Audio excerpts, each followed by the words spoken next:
اعوذ باللہ من الشیطان الرجیم بسم اللہ الرحمن الرحیم وَهُوَ الَّذِي أَنشَأَكُم مِّن نَّفْسٍ وَاحِدَةٍ، اور وہی ہے کہ جس نے تمہیں اٹھایا ایک جان سے۔ یہ سب جو ہے ظاہر بات ہے کہ ایک جان سے بنا ہے، یہ بھی پوری کی پوری یہ جو نسل انسانی بنی ہے وہ ایک جان سے بنی ہے۔ اس میں یہ بھی ہو سکتا ہے کہ مراد حضرت آدم علیہ السلام ہو، اور یہ بھی ہو سکتا ہے اگر کوئی حقیقت ہے ایولیوشن تھیوری میں تو اس کو آپ ٹریس کریں اور امیبا تک لے جائیں، وہ بھی ایک جان ہے۔ اس جان سے ہی پھر مختلف ارتقائی مراحل طے کرتے ہوئے، اس میں پہلے کوئی سیکس نہیں تھا، پھر ہوتے ہوتے سیکس ظاہر ہوا، تو اسی سے خلق منہا زوجہا والی بات جو ہے، اور اس پر ڈاکٹر رفیع الدین مرحوم نے قرآن اور علم جدید جو ان کی کتاب ہے اس میں بہت عمدہ تحقیق ان کی ہے، اور مولانا امین اصغر اصلاحی صاحب نے بھی اس کی تصویر کی ہے۔ تو جن لوگوں کو دلچسپی ہو اس کتاب کا مطالعہ کریں کہ یہ ایک جان سے پیدا کرنے کا مطلب کیا ہے۔ فَمُسْتَقَرٌّ وَمُسْتَوْدَعٌ، اس نے بنایا تمہیں ایک جان سے، لیکن پھر یہ کہ تمہارے لیے ایک تو مستقل ٹھکانہ ہے اور ایک ہے کچھ دیر کے لیے امانت کے طور پر رکھے جانے کی جگہ۔ اب یہ مستقر کیا ہے، مستودع کیا ہے، اس پر تین قول ہیں مفسرین کے۔ پہلا قول تو یہ ہے کہ مستقر تو ہے دنیا جہاں ہم آئے ہیں، لیکن مستودع کیا تھا، تھوڑی دیر کے لیے جو میں رہا ہوں اپنی والدہ محترمہ کے بطن میں رہا ہوں، تو وہ رحم مادر جو ہے وہ مستودع تھا، کچھ دیر کے لیے وہاں امانتاً انسان رہتا ہے اور پھر وہ دنیا میں آتا ہے، وہ مستقر ہے۔ دوسری رائے یہ ہے کہ مستقر تو آخرت ہے اور قبر ہے مستودع، قبر میں رکھا جاتا ہے انسان کو، اور یہ گویا کہ عالم برزخ جو ہے یہ عارضی ودیعت کرنے کی جگہ ہے، عارضی طور پر امانتاً رکھنے کی جگہ ہے، پھر جانا ہے۔ مستقر جو ہے وہ آخرت ہے۔ تیسری رائے یہ ہے کہ مستقر آخرت ہے اور مستودع دنیا ہے، دنیا میں جو وقت ہم گزار رہے ہیں یہ آخرت کے مقابلے میں بہت ہی عارضی ہے۔ اس حوالے سے اسے بھی کہا جا سکتا ہے کہ یہ بہت ہی عارضی سی امانت کی جگہ ہے۔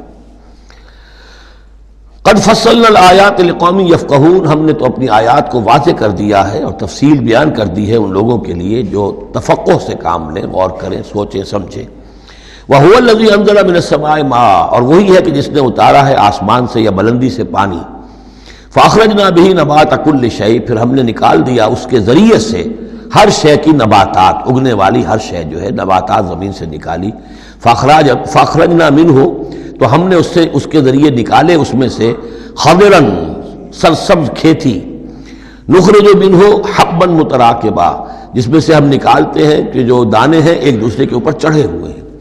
اب سٹا ہے تو چاہے وہ کوئی کسی بھی یعنی اس کا ہے اناج کا، اب کس طریقے سے کہ دانے کے اوپر دانہ چڑھا ہوا ہوتا ہے، حبا متراکبا، یہ دانے ایک دوسرے کے اوپر چڑھے ہوئے ہوتے ہیں۔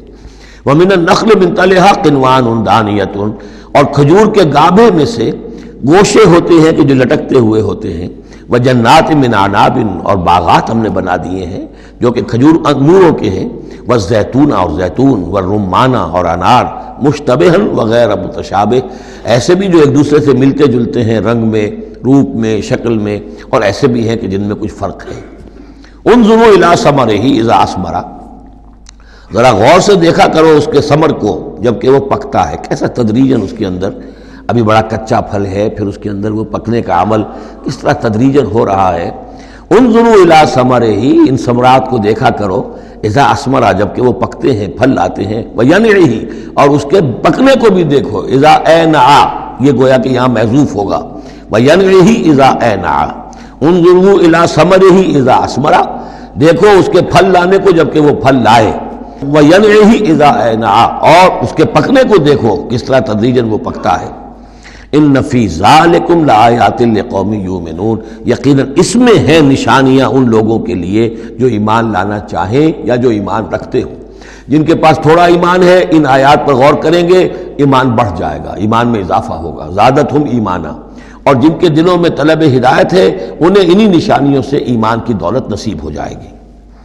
وجعلوا للہ شرکاء الجن، اور انہوں نے اللہ کے شریک بنا دیا جنات کو، وَخَلَقَهُمْ وَخَرَقُوا لَهُ بَنِينَ، حالانکہ اللہ نے ان کو بھی پیدا کیا ہے، جیسے انسانوں کو پیدا کیا جنات کو پیدا کیا۔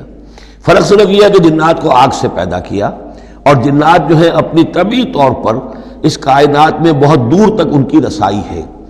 ہم جہاں بڑے بڑے راکٹ جو ہیں بلینز اور بلینز آف ڈالرز کے لیے ایک بناتے ہیں، اور پھر اس کی ایک جو ہم گاڑی بنائی ہے اور وہ جاتی ہے اور دوڑتی ہے اور آتی ہے، شٹل ہے، اور اس پر کتنا پیسہ خرچ ہوتا ہے۔ یہ تمام جو ہے جنات کے لیے یہ سارا علاقہ ان کی آمد و رفت کے لیے وہ اپنی طبعی صلاحیت کے بنا پر جاتے آتے رہتے ہیں، جس میں کہ ہمیں جانے کے لیے یہ ساری کچھ ایجادات جو ہیں وہ کرنی پڑی ہیں۔ لیکن یہ کہ بہرحال وہ بھی ہیں تو مخلوق، جیسے کہ فرشتے ان سے بھی آگے کی شے، لیکن ہیں وہ بھی مخلوق، فرشتے بھی مخلوق ہیں، جنات بھی مخلوق ہیں، انسان بھی مخلوق ہیں۔ وَجَعَلُوا لِلَّهِ شُرَكَاءَ الْجِنَّ، انہوں نے شریک بنا لیا جنات کو اللہ کے ساتھ، وَخَلَقَهُمْ، اس نے ان کو پیدا کیا ہے، وَخَلَقُوا لَهُ بَنِينَ وَبَنَاتٍ، اور اس کے لیے انہوں نے گھر لیے ہیں بیٹے اور بیٹیاں۔ حضرت عیسیٰ کو بیٹا بنا دیا گیا، حضرت عزیر کو بیٹا بنا دیا گیا، اور اللہ تعالیٰ کی فرشتوں کو کہہ دیا گیا وہ بیٹیاں ہیں، بغیر علم، بغیر اس کے کہ کوئی علمی سند ہو، کوئی بنیاد ہو، کوئی دلیل ہو۔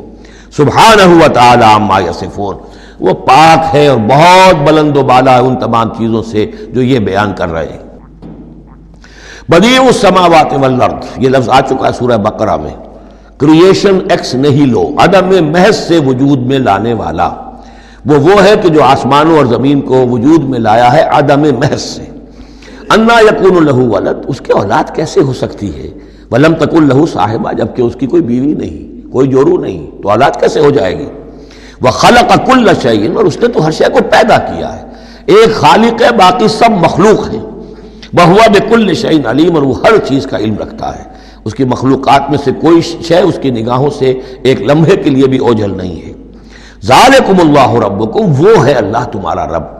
اصل میں یہ انداز سمجھ لیجئے کہ چونکہ جو یہ مشرکین مکہ اور عرب تھے وہ اللہ کو مانتے تو تھے، اصل میں اس کی صفات کمال، اس کی قدرت، اس کی عظمت، اس کے بارے میں ان کا ذہن کچھ جو ہے محدود ہو گیا تھا، ورنہ اللہ کے منکر تو وہ نہیں تھے۔ ذالکم اللہ ربکم، دیکھو جس اللہ کو تم مانتے ہو وہ ہے وہ اللہ جس کی یہ شان ہے۔ تم نے اس کی اصل حقیقت کو نہیں پہچانا، تم نے اس کو جو ہے بہت ہی کمزور اور ضعیف سی کوئی شخصیت سمجھا ہے کہ جس کے اوپر کوئی دباؤ ڈال کر بھی اپنی بات منوا لے گا۔